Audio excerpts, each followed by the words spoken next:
हमारे देश में बहुत से महान राजा हुए हैं जिन्होंने भारत के विकास में महत्वपूर्ण भूमिका निभाई। इन महान शासकों का इतिहास ईसा पूर्व युग से शुरू होकर आधुनिक भारत तक आता है। इन राजाओं को न सिर्फ भारत में बल्कि दूसरे देशों में भी उनकी वीरता और कौशल के लिए जाना जाता है। कोई दुश्मनों को मात देने वाला महान योद्धा था तो कोई कुशल शासक जिसके राज में देश ने आर्थिक उन्नति की। अलग अलग काल में अलग अलग राजाओं और उनके वंशजों का राज भारत पर रहा। सब ने अपने युग में राष्ट्र निर्माण के लिए काम किया। आज हम आपको भारतीय इतिहास के ऐसे 10 महान शासकों के बारे में बताने जा रहे हैं जिनका नाम न सिर्फ भारत में बल्कि दूसरे देशों में भी जाना जाता है। 1. सम्राट अशोक। सम्राट अशोक का नाम हम सब बचपन से सुनते आए हैं। वह भारतीय मौर्य राजवंश के महान सम्राट थे। कहा जाता है कि उनका राज्य अफगानिस्तान से लेकर बर्मा तक और कश्मीर से लेकर तमिलनाडु तक फैला हुआ था।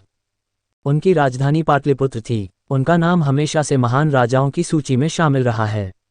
मौर्य वंश के तीसरे शासक अशोक को उनकी कठोरता और दयालुता दोनों के लिए जाना जाता है। इतिहासकारों के मुताबिक अशोक एक महान योद्धा थे और अपने राज्य को बढ़ाने के लिए उन्होंने बहुत से युद्ध किए और जीते। लेकिन कलिंग के युद्ध के बाद उन्होंने बौद्ध धर्म को अपनाते हुए शांति के मार्ग पर चलने का फैसला किया। बौद्ध धर्म को देश दुनिया में फैलाने का श्रेय सम्राट अशोक को ही जाता है। कहते हैं कि समय के साथ अशोक महान सम्राट और विचारक के रूप में उभरे। दिग्विजय की जगह धम्म विजय को अपनाया। उन्होंने आम लोगों का सम्राट बनने पर जोर दिया और इसमें सफल भी रहे। उनके शासनकाल में ही कई प्रमुख विश्वविद्यालयों की स्थापना की गई, जिसमें तक्षशिला और नालंदा विश्वविद्यालय प्रमुख हैं। 3वीं शताब्दी में सम्राट अशोक द्वारा बनाया गया मध्य प्रदेश में सांची का स्तूप आज एक प्रसिद्ध पर्यटक स्थल है। अशोक स्तंभ से लिए गए अशोक चक्र को भारत के राष्ट्रीय ध्वज में स्थान दिया गया है और 4 शेर वाले चिन्ह को राष्ट्रीय चिन्ह नेशनल एम्बलम का सम्मान दिया गया है। हेलो दोस्तों, मैं आप सभी से अपने दिल की एक बात कहना चाहता हूं। दोस्तों, मैं आप लोगों की ही तरह छोटे परिवार का लड़का हूं। बरसों से जिंदगी को बेहद दर्द और तकलीफ उठा के जी रहा हूं। बहुत सी बातें आप लोगों से कहना चाहता हूं, आप लोगों के साथ मिलना चाहता हूं। थक गया हूं, बेहद परेशान हो गया हूं। मुझे आप लोगों की जरूरत है, बहुत जरूरत है। 2. सम्राट चंद्रगुप्त मौर्य। इतिहास की चर्चा हो और सम्राट चंद्रगुप्त का नाम न लिया जाए, ऐसा संभव नहीं। मौर्य वंश के संस्थापक चंद्रगुप्त को भारत का पहला सम्राट माना जाता है, जिसने लगभग पूरे भारत में अपना शासन फैलाया। चंद्रगुप्त के जन्म के बारे में कई कहानियां हैं, लेकिन चाणक्य रूपी महान रणनीतिकार को गुरु के रूप में पाने के बाद उन्होंने अपना अभियान शुरू किया। सबसे पहले उन्होंने मगध से नंद वंश को समाप्त कर अपना शासन स्थापित किया और फिर अलग अलग खंडों में विभाजित भारत को अखंड भारत बनाया। इतिहासकारों के मुताबिक चाणक्य को जब ये खबर मिली कि अलेक्जेंडर सिकंदर भारत पर आक्रमण करने की योजना बना रहा है, तब उन्होंने भारत के सभी राज्यों को एक साथ लाने के लिए योग्य राजा की तलाश शुरू कर दी। उनकी यह खोज चंद्रगुप्त पर आकर खत्म हुई। चाणक्य के मार्गदर्शन में ही चंद्रगुप्त ने सिकंदर के सेनापति सेल्यूकस को युद्ध में हराया और उनके साथ संधि की कि वे कभी भारत पर आक्रमण नहीं करेंगे। चंद्रगुप्त ने अपने शासनकाल में न सिर्फ अपने राज्य की सीमाओं को बढ़ाया बल्कि इसकी आर्थिक उन्नति पर भी ध्यान दिया। 3. छत्रपति शिवाजी महाराज। इस महान मराठा शासक के बारे में कौन नहीं जानता है। शिवाजी एक तरफ जहां वीर योद्धा थे, वहीं दूसरी ओर बेहद दयालु शासक भी थे। बताया जाता है कि पुणे में जन्मे शिवाजी शाहजी भोसले ने ही मराठा साम्राज्य की नींव रखी थी। बचपन से ही शिवाजी ने युद्ध शिक्षा ली। इन्हें गुरिल्ला युद्ध तकनीक का जनक भी कहा जाता है, क्योंकि मुगलों के खिलाफ इन्होंने इसी तकनीक का इस्तेमाल किया था। उनकी गुरिल्ला युद्ध नीति के बारे में आज भी बात की जाती है। एक कुशल योद्धा और रणनीतिकार होने के साथ साथ वह प्रगतिशील शासक भी थे। शिवाजी सभी धर्मों का सम्मान करते थे और उनके राज्य में सभी लोग बिना किसी भेदभाव के रहते थे। उनकी सेना में कई मुस्लिम योद्धा बड़े ओहदों पर आसीन थे। शिवाजी ने अपनी अनुशासित सेना एवं सुसंगठित प्रशासनिक इकाइयों की सहायता से एक योग्य एवं प्रगतिशील प्रशासन प्रदान किया। भारत के स्वतंत्रता संग्राम में बहुत से लोगों ने शिवाजी के जीवनचरित से प्रेरणा लेकर स्वतंत्रता आंदोलन में अपना तन मन धन न्यौछावर कर दिया था। 4. महाराणा प्रताप। महाराणा प्रताप सिंह उदयपुर मेवाड़ में सिसोदिया राजवंश के राजा थे। महाराणा प्रताप को मुगल शासकों के सामने कभी न झुकने के लिए याद किया जाता है।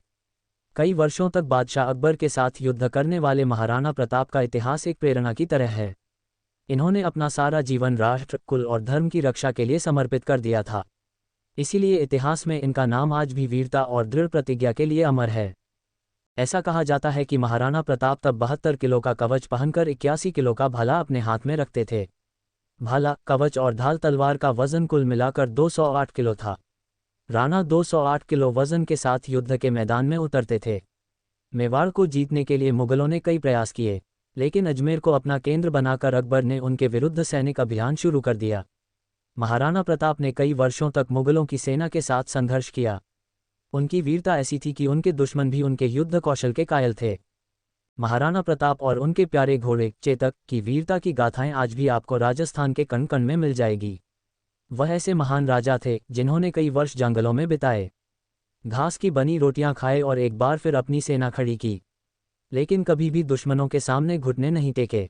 5. मुगल बादशाह अकबर। बादशाह अकबर मुगल वंश के तीसरे शासक थे, जिन्हें अपने पिता हुमायूं के देहांत के बाद कम उम्र में ही सल्तनत मिल गई थी। उन्होंने अपनी सीमाएं बढ़ाने के लिए कई बार जंग लड़ी और जीती भी। उनके शासनकाल में सभी धर्मों के हितों को ध्यान में रखते हुए नीतियां बनाई गई थी। उन्होंने हिंदू मुस्लिम एकता को बढ़ावा देने की दिशा में काम किया ताकि उनके शासन में लोगों के बीच सद्भाव और शांति रहे। उनका वास्तविक नाम जलालुद्दीन मोहम्मद था, लेकिन बाद में प्रजा द्वारा अकबर नाम मिलने पर उन्हें सभी जगह अकबर के नाम से जाना जाने लगा। उनके शासनकाल के दौरान अलग अलग कलाओं को बढ़ावा मिला। उनके अपने राज दरबार में तानसेन जैसे महान गायक शामिल थे। अकबर ने चित्रकला, लेखन और वास्तुकला को भी बढ़ावा दिया। उन्होंने फतेहपुर सिकरी का निर्माण कराया, जो आज भी मशहूर पर्यटक स्थल है। 6. सम्राट पृथ्वीराज चौहान। पृथ्वीराज चौहान को भारत का अंतिम हिंदू सम्राट माना जाता है। उन्हें राय पिथौरा के नाम से भी जाना जाता है। अजमेर के साथ साथ दिल्ली के साम्राज्य पर भी राज करने वाले पृथ्वीराज चौहान अपनी युद्ध कुशलता के लिए जाने जाते हैं।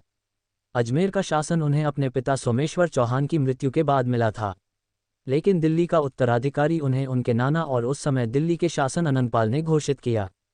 पृथ्वीराज की जीवनी को उनके दोस्त और राज्य के महान कवि चंद्र बरदाई ने पृथ्वीराज रासो में वर्णित किया है। कहते हैं कि उन्होंने गौर शासक मोहम्मद गौरी को पहली बार युद्ध में हराया था और हर बार जीवनदान दिया, लेकिन दूसरी बार पृथ्वीराज को बंदी बना लिया गया और गौरी ने उनकी आंखें भी निकलवा दी थीं। लेकिन अपने दोस्त चंद्रबरदाई की मदद से उन्होंने खुद प्राण त्यागने से पहले मोहम्मद गौरी को खत्म किया। 7. महाराजा रंजीत सिंह। शेरे पंजाब के नाम से विख्यात महाराजा रंजीत सिंह को सिख साम्राज्य का संस्थापक माना जाता है। बताया जाता है कि उन्होंने ही 19वीं सदी में सिख शासन की शुरुआत की थी। बचपन में चेचक की बीमारी में अपनी एक आंख गंवाने वाले रंजीत सिंह एक कुशल शासक थे। उन्होंने 10 साल की उम्र से ही युद्ध लड़ने शुरू कर दिए थे ताकि अपनी सीमाओं को सुरक्षित रख सकें। उन्होंने पूरे पंजाब को एक किया और सिख राज्य की स्थापना की। महाराजा रंजीत ने अफगानों के खिलाफ कई लड़ाइयां लड़ी और पेशावर समेत पश्तून क्षेत्र पर अधिकार कर लिया। कहते हैं ऐसा पहली बार हुआ था कि पश्तूनों पर किसी गैर मुस्लिम ने राज किया हो। उन्होंने अपनी सेना को लड़ाई की खास तकनीकें जैसे मार्शल आर्ट्स सिखवाए और सिख खालसा सेना तैयार की। कहा जाता है कि सिंहासन पर बैठने के बाद भी उन्होंने कभी राजमुकुट नहीं पहना, क्योंकि सिख धर्म में भगवान के सामने सबको एक बराबर माना जाता है। सबसे दिलचस्प बात यह है कि दुनिया का नायाब कोहिनूर हीरा कभी महाराज रंजीत सिंह के खजाने का हिस्सा हुआ करता था। लाहौर में अपनी आखिरी सांस लेने वाले इस महान शासक ने अपने जीते जी अंग्रेजों को पंजाब पर कब्जा नहीं करने दिया था। 8. राजा कृष्णदेव राय। दक्षिण के महान राजा कृष्णदेव राय विजयनगर के शासक थे। कृष्णदेव राय तुलुव वंश के तीसरे शासक थे। कहते हैं कि राजा कृष्णदेव राय कूटनीति में माहिर थे।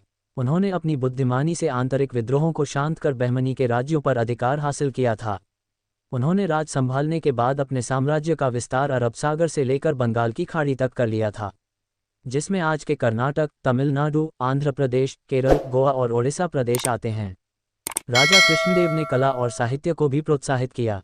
वह तेलुगु साहित्य के महान विद्वान थे। कृष्णदेवराय के दरबार में तेलुगु साहित्य के 8 सर्वश्रेष्ठ कवि हुआ करते थे, जिन्हें अष्टदिग्गज कहा गया है। ये अष्टदिग्गज मंत्रिपरिषद में शामिल थे और समाज कल्याण के कामों पर नजर रखते थे। उन्हें आंध्र भोज भी कहा जाता है। कहते हैं कि उनका शासन जिस भी जगह तक फैला, वहां पर आक्रांताओं द्वारा तोड़े गए मंदिरों का निर्माण उन्होंने कराया। उन्होंने विजयनगर में भव्य राम मंदिर और 1000 खंभों वाले मंदिर का भी निर्माण करवाया था। 9. राजा समुद्रगुप्त। राजा समुद्रगुप्त गुप्त राजवंश के दूसरे शासक थे। कहते हैं कि उनके काल में देश का काफी विकास हुआ था। उनकी युद्ध निपुणता और राजनीतिक कौशल के कारण उन्हें भारत का नेपोलियन कहा जाता है। उन्होंने न सिर्फ कई विदेशी शक्तियों को पराजित कर अपनी शक्ति का लोहा मनवाया, बल्कि अपने बेटे विक्रमादित्य के साथ मिलकर भारत के स्वर्ण युग की शुरुआत की। अपने शासन के साथ साथ उन्होंने कला और संस्कृति को भी बढ़ावा दिया। वह अपने राज्य को उत्तर में हिमालय, दक्षिण में नर्मदा नदी, पूर्व में ब्रह्मपुत्र नदी और पश्चिम में यमुना नदी तक फैलाने में सफल रहे थे। भारत में मुद्रा के चलन में भी समुद्रगुप्त की भूमिका को अहम माना जाता है। उन्होंने शुद्ध स्वर्ण की मुद्राओं तथा उच्च कोटि की ताम्र मुद्राओं का प्रचलन करवाया था। अपने शासनकाल में उन्होंने मुख्यतः 7 प्रकार के सिक्कों को बनवाना शुरू किया, जो आगे चलकर आर्चर, बैकल एक्स, अश्वमेघ, टाइगर स्लेयर, राजा और रानी एवं लेयरिस्ट नामों से जाने गए। उन्होंने भले ही बहुत से राज्यों को जीता, लेकिन सब तरफ शांति बनाकर रखी। अपने समय में उनके पास सबसे विशाल सेना थी और इस कारण कोई भी उनसे युद्ध करने में घबराता था। 10. राजाराज चोल प्रथम। दक्षिण भारत के राजाराज चोल प्रथम उन शासकों में से एक हैं जिन्हें हजारों साल बाद भी याद किया जाता है। चोल साम्राज्य के वास्तविक संस्थापक परांतक द्वितीय सुंदर चोल के पुत्र रिमोलवर्मन राजाराज चोल प्रथम के नाम से गद्दी पर बैठे थे। कहते हैं कि उनका शासनकाल चोल साम्राज्य का सर्वाधिक गौरवशाली युग है। वह साम्राज्यवादी शासक थे और अपने अनेक विजयों के परिणामस्वरूप उन्होंने लघुकाय चोल राज्य को एक विशालकाय साम्राज्य में बदल दिया था। उन्होंने न सिर्फ अपने साम्राज्य को बढ़ाया, बल्कि उनके शासनकाल में बहुत से मंदिरों का भी निर्माण हुआ। उन्होंने दक्षिण में अपना शासन बनाया और अपना प्रभाव श्रीलंका तक फैलाया। हिंद महासागर के व्यावसायिक समुद्र मार्गों पर चोला वंश का प्रभाव साफ तौर पर था और उनकी अनुमति के बिना यहाँ कोई व्यापार नहीं कर सकता था।